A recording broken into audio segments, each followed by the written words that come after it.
میں نے کہا یار ہم وہ ساحل دیکھنا چاہتے ہیں جہاں سے اکرمہ بھاگا تھا، وہ شام کی طرف۔ زور پڑی، کہتے عصر بھی پڑھ لیں، زور اثر کٹھی، جمع بین الصلاتین ہیں، حالانکہ وہ قریب جگہ تھی جہاں پر ہم تھے۔ تو میں نے کہا کہ جمع کیوں کر رہے ہیں؟ کہتے حدیث میں ہے آپ نے بلا عذر جمع کیا نمازیں، ترمذی شریف میں حدیث تو ہے، فوراً حدیث پڑھی، بلا مطر، مطر بھی نہیں تھی، عذر بھی نہیں تھی، آپ نے 2 نمازیں جمع کی۔ میں نے کہا اچھا، ان الصلاۃ کانت علی المؤمنین کتابا موقوتا، اس کا کیا معنی ہے؟ سوچ میں پڑے، سوچ کے کہتا ہے آپ کی بات ٹھیک ہے، بس ٹھیک ہے، زور پڑے اثر نہیں پڑے۔ لیکن کوئی پاکستانی ہوتا پنگا ضرور لیتا، چاہے جو بھی، لیکن عرب والے آیت سن لے اب بھی بالکل رک جاتے، قرآن کے آگے نہیں بولتے، یہ قدرتی بات ہے۔ کئیوں کے سامنے ہم نے دیکھا خصوصیت ہے اہل عرب، ان کے سامنے جب آیت پڑھو خاموش، قرآن کے آگے نہیں بولتے۔ اللہ کی شان ہے، یہ صحابہ کا ماحول آ رہا ہے۔ ہم بھی بعض ایسی چیزیں، ہم طائف میں گئے، طائف کے وہ جو باغ ہے عتبہ شیبہ کا جس سے آپ نے انگور آپ کو دیے گئے تھے، وہ اب بھی وہی انگور آ رہے ہیں، وہی پہلے اب بھی ہے۔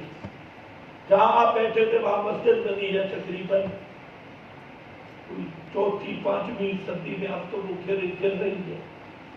تو سامنے باغ ہے عتبہ شیبہ کا، ہم نے وہاں سے پوچھا، انہوں نے کہا کہ یہ عتبہ شیبہ کی اولاد کی ملکیت ہے، انہی کا نسب ہے، انہی کی زمینیں آ رہی ہیں۔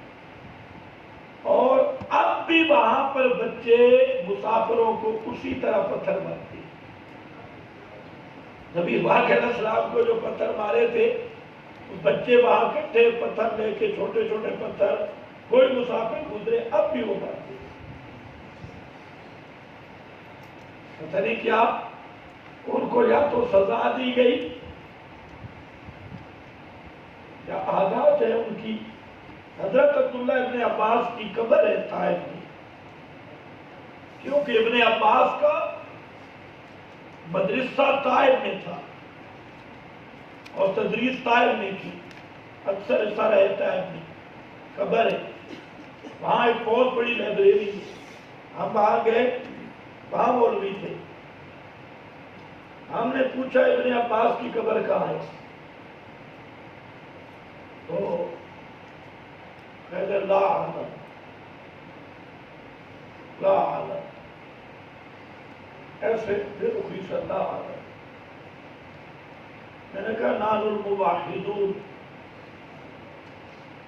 نقول من قال ان ابن عباس یسمع عند القبر فهو کافر بلا شک۔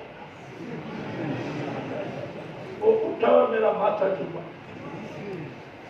اور کہتا ہے ہاں ہونا، ہاں ہونا۔ پھر ہمیں ساتھ لے گیا، قبر دکھائی، یہ حضرت ابن عباس کی قبر ہے۔ بڑی گپ شپ ہوئی، کعبہ شعبہ چلا، بڑی گپ شپ لگاتا رہا، عملی تھا وہ بھی۔ تو کہہ رہا میں اس لیے نہیں بتایا کہ سو رہا ہے،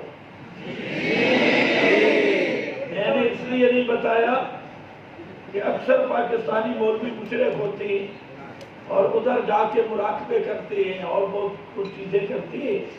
تو وہ پھر اس نے بہت گپیں سنائی، لائبریری میں، کہتے آؤ لائبریری میں، لیکن وقت کم تھا، ہم نے کہا بعد میں آئیں گے، پھر دوبارہ موقع ہی نہیں ملا۔